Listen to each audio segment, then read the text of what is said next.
السلام علیکم۔ آج بدھ ہے، ستمبر کی 6 تاریخ۔ پاکستان میں سر شام کے 7، بھارت میں 7:30، اور یہاں ہمارے اسٹوڈیوز کی گھڑیوں میں صبح کے 10 بج رہے ہیں۔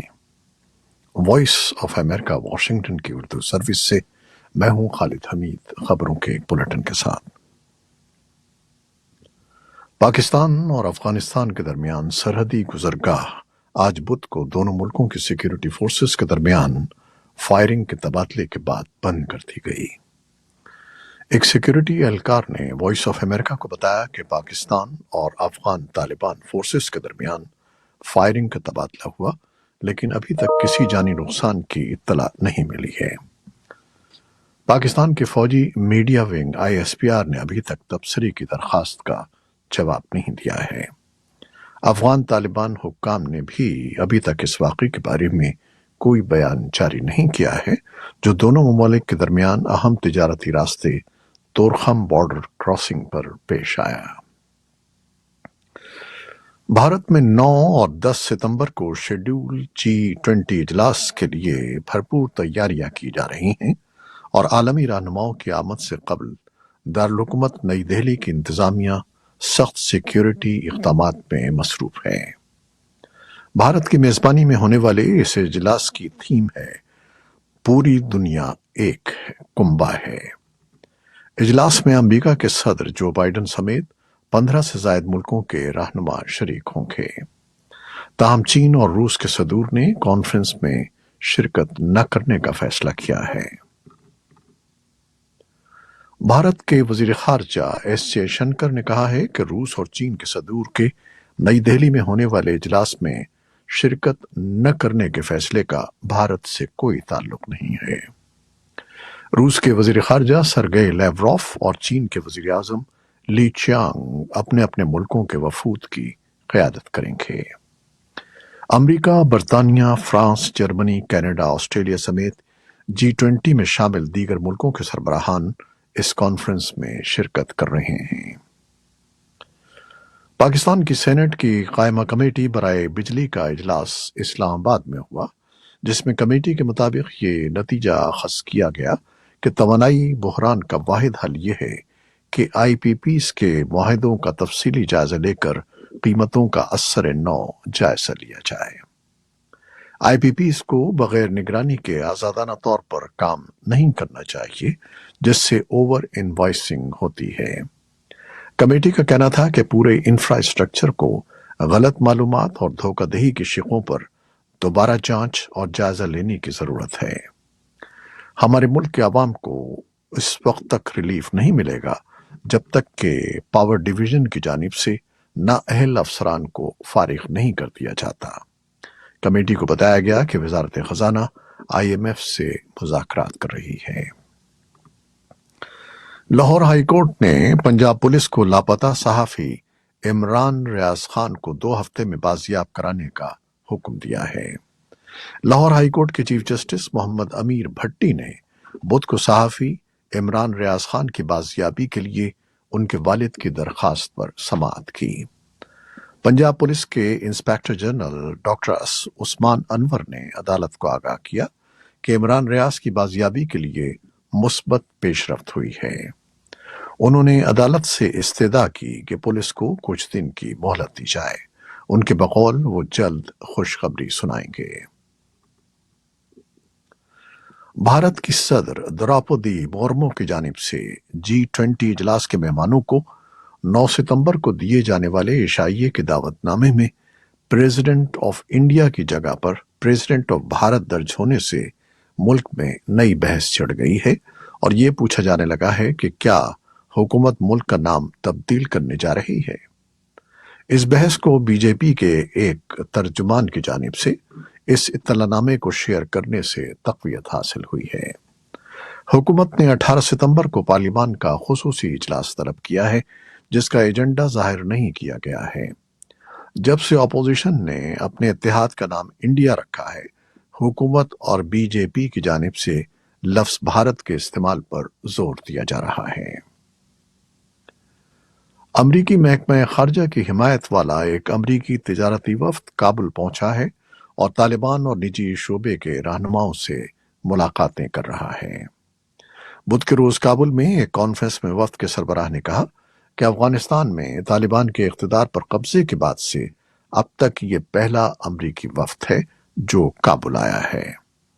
طالبان حکومت کے نائب وزیر اعظم برائے اقتصادی امور ملا عبدالغنی برادر اخند نے افغانستان کے تجارتی اور اقتصادی تعلقات کی کانفرنس سے خطاب کیا۔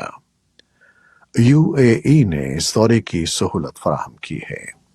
کانفرنس میں شرکت کرنے والے امریکی مندوبین نے اعتراف کیا کہ افغانستان میں امن لوٹ آیا ہے اور بدعنوانی میں کمی آئی ہے۔ ان کا کہنا ہے کہ ان کا وفد امریکی کانگریس کو اس بارے میں بریف کرے گا کہ افغانستان میں حالات کیسے بہتر ہوئے ہیں اور وہ منجمد افغان فنڈز کے اجرا کے لیے بھی مہم چلائیں گے۔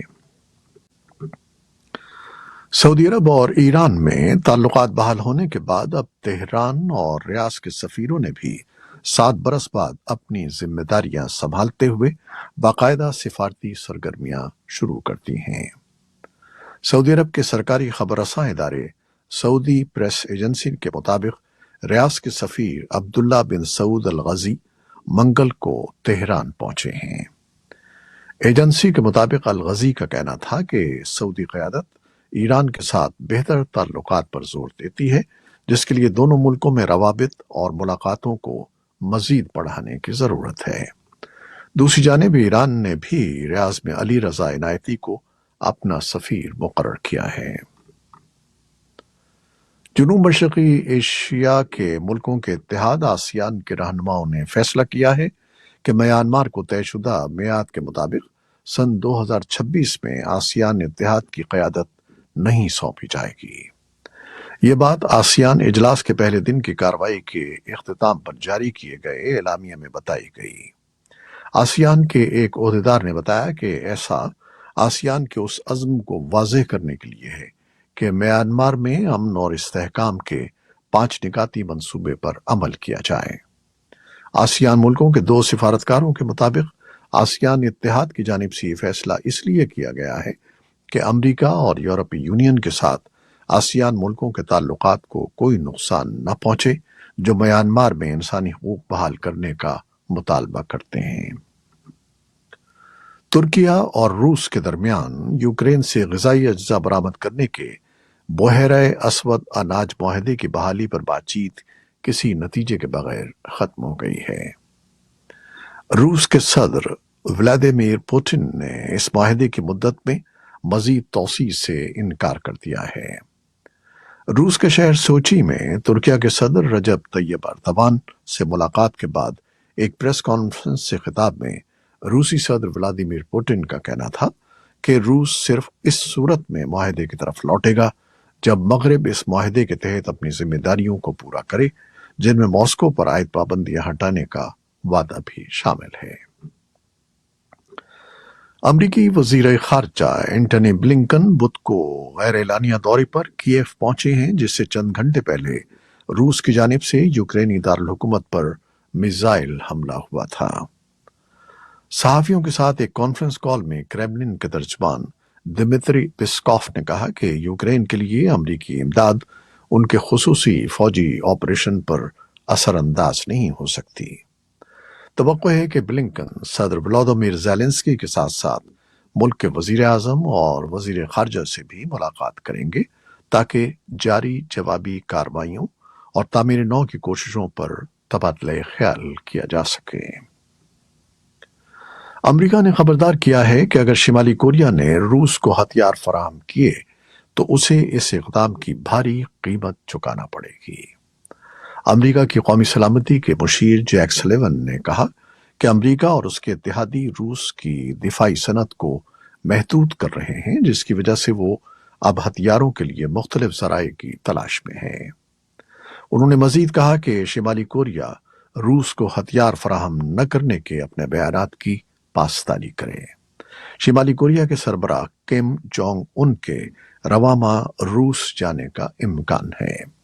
مغربی ذرائع ابلاغ کا کہنا ہے کہ ان کے اس دورے کا مقصد یوکرین میں جنگ میں مصروف ماسکو کو جنگی ساز و سامان کی فراہمی پر بات چیت کرنا ہے۔